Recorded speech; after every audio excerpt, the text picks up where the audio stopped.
full of tray, but en gima ging'eyo ni gidhi timo gini. And the most important thing enemy, mana kaka ne wacho, the induction.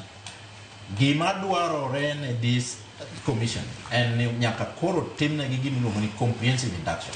Mano e gima nokotimore ne Chebukati team. Mano omiyo baro corporate governance ka no wuok e kindgi mondo riwgi. Iluongo ni you bring them on board. Magi gel gi the secretariat, gel within themselves. Ka move forward mondo jokenya one ni ginyalo. Ni mar gima chando gi kabisa. Wiri kata mana gi audit George. And how they will win back the Kenyans' trust, the public trust. Mondo kagi nyaiye ne giditimo ne Kenya election magidwaro is a very fundamental thing. Maging'eyo ni gidwaro kagi move kagi mbele. Makolwal, adwa penji kapok abiro ir wakili. Nsiane ka wakili bende go kwano moro kanyo dwa duoko penjo kata dwa wacho weche moko. Yes. Ang'o matimore ka thuolo tin to gik monjo beneti mong'eny?